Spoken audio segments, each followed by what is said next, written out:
അവർ എന്തായാലും പലതവണ ഇത് സംബന്ധിച്ച് പരാതി കൊടുത്തിരുന്നു. നമ്മൾ പലതവണ പരാതി കൊടുത്തതാണ്. ഒരു 2-3 മാസമായിട്ട് ഈ ഒരു പ്രതിഭാസത്തിന്റെ പുറകിലായിരുന്നു ഞാൻ. അപകടം ഏത് നിമിഷവും സംഭവിക്കാം, ജീവനും സ്വത്തിനും ഭീഷണിയുണ്ട് എന്നുള്ള ഒരു കാര്യം ഞാൻ എല്ലാ ഡിപ്പാർട്ട്മെൻറ്റിലും അറിയിച്ചതും പരാതി കൊടുത്തതും കോടതിയിൽ നിന്ന് ഒരു ഇഞ്ചക്ഷൻ ഓർഡർ എടുത്തതുമാണ്. ഇഞ്ചക്ഷൻ ഓർഡറിൽ വന്നിരിക്കുന്നത് ഈ വഴി നശിപ്പിക്കരുത്, അവിടെ കൺസ്ട്രക്ഷൻ നടത്തരുത് എന്നൊക്കെയാണ് ഇഞ്ചക്ഷൻ ഓർഡറിൽ വന്ന് ഒരു കമ്മീഷൻ. എന്തായാലും ഇവര് ഇഞ്ചക്ഷൻ ഓർഡർ കൊടുത്തിരുന്നു എന്നാണ് പറയുന്നത്. കോടതിയിൽ ഞാൻ ഇതിനൊരു പരാതി കൊടുത്തിട്ടുണ്ട്. ഇഞ്ചക്ഷൻ ഓർഡർ എടുക്കാൻ വേണ്ടിയിട്ട് ഇത് സംരക്ഷണ ഭിത്തി കെട്ടി ഉറപ്പിക്കാതെ ഇവിടെ അങ്ങനെ ഒരു മണ്ണെടുക്കരുതെന്ന് പറഞ്ഞ് കോടതിയിൽ ഓർഡർ കൊടുത്തിരുന്നു. അപ്പോൾ താൽക്കാലികമായിട്ടുള്ളൊരു ഇഞ്ചക്ഷൻ ഓർഡർ വന്നു. അപ്പോൾ വന്ന സമയത്ത് അതിൻ്റെ അകത്ത് കൊടുത്തിരുന്നതും കമ്മീഷന് വേണ്ടിയിട്ടുള്ള ഒരു ഓർഡറുമായി. കമ്മീഷൻ്റെ ആൾ ഇവിടെ വന്നു നോക്കുമ്പോൾ അയാൾ പേടിച്ചിട്ടാണ് വന്നത്. പക്ഷേ വന്ന് ഇവിടെ കയറി ഇവരുടെ അടുത്ത് കയ്യിൽ പെട്ടതിന് ശേഷം പിന്നെ അയാൾ ഒരു റെസ്പോണ്ടും ചെയ്തിട്ടില്ല. കമ്മീഷൻ റിപ്പോർട്ട് വരെ കോടതിയിൽ കൊടുത്തിട്ടില്ല. അതൊന്ന്. പിന്നെ ഞാൻ കളക്ടറേറ്റിൽ ഇതിൻ്റെ എല്ലാ ഫോട്ടോസും വെച്ചുകൊണ്ട് സബ് കളക്ടറെ നേരിട്ട് കണ്ട് ഇക്കാര്യം ബോധിപ്പിച്ചതാണ്. വില്ലേജ് ഓഫീസിൽ ഇതിനുള്ള പരാതി കൊടുത്തിട്ടുണ്ട്. വില്ലേജ് ഓഫീസർ ഇവിടെ വന്ന് നോക്കിയിട്ട് ഇത് ഭയങ്കര അപകടകരമായ സ്റ്റേജ് ആണെന്ന് വില്ലേജ് ഓഫീസർ റിപ്പോർട്ട് ചെയ്തിട്ടുമുണ്ട്. വില്ലേജ് ഓഫീസർ വിവരാവകാശത്തിന് കൊടുക്കുമ്പോൾ നമുക്കതിൻ്റെ റിപ്പോർട്ട് തന്നു. അപ്പോൾ ഇതിങ്ങനെ മൂടിക്കെട്ടി വെച്ചേക്കുന്നതുകൊണ്ട് ഇതിൻ്റെ ഉള്ളിൽ എന്താ നടക്കുന്നതെന്ന് നമ്മൾ അറിയുന്നില്ല. ഇവിടെ ഒരു കിണറുണ്ടായിരുന്നതാണ്. ആ കിണർ പോലും ഇപ്പോൾ കാണുന്നില്ല. അത്രയും ആഴത്തിലാണ്. ചീടി മണ്ണാണ്. ഒരു മീറ്റർ 1.5 മീറ്റർ കഴിഞ്ഞാൽ പിന്നെ ഫുള്ള് ചീടി മണ്ണാണുള്ളത്. അപ്പോൾ ഇടിഞ്ഞു വീഴാനുള്ള സാധ്യത എന്നും ഉണ്ട്.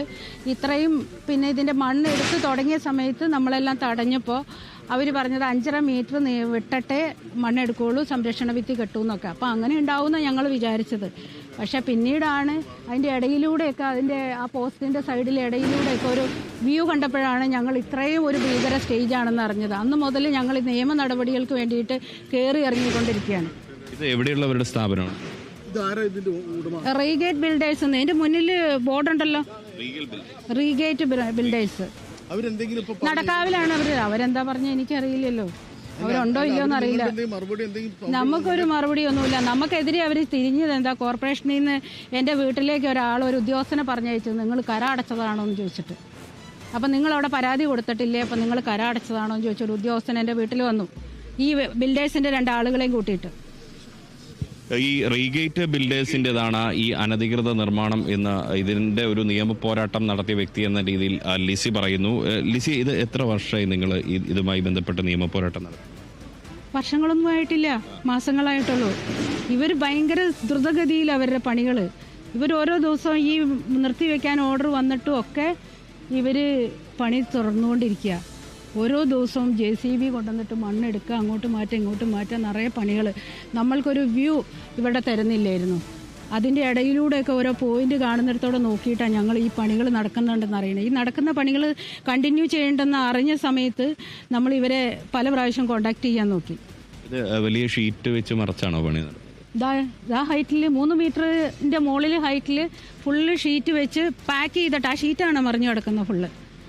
അങ്ങനെയാണ് ഇവർ സ്റ്റോപ്പ് മെമ്മോ കിട്ടിയിരുന്ന ഒരു സംഭവം പോലും അവരോട് പണി എടുക്കരുത്, പണി തുടർന്ന് കൊണ്ടുപോകരുത്, സംരക്ഷണ ഭിത്തി കെട്ടി ഉറപ്പിച്ചിട്ട്. അങ്ങനെയാണ് എനിക്ക് മുഖ്യമന്ത്രിയുടെ പോർട്ടലിൽ കൊടുത്തതിൽ നിന്ന് എനിക്ക് കിട്ടിയ മറുപടി അങ്ങനെയാണ്. അങ്ങനെ ഒരു ഓർഡർ കൊടുത്തിട്ടുണ്ട്, അവരവിടെ പണി ചെയ്യുന്നുണ്ടെന്ന്.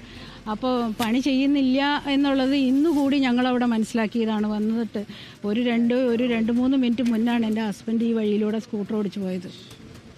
അവിടെ വഴിയുണ്ടായിരുന്നു അല്ലേ?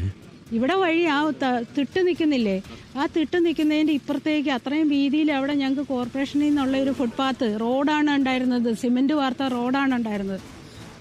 തീർച്ചയായും നമുക്ക് ഇപ്പോൾ ലിസി പറഞ്ഞ ആ ഒരു വഴി നമുക്ക് ദൃശ്യങ്ങളിൽ നിന്ന്, നേരത്തെയുള്ള ദൃശ്യങ്ങളിൽ നിന്ന് ഉൾപ്പെടെ നമുക്ക് കാണാൻ പറ്റും എന്നുള്ളതാണ്.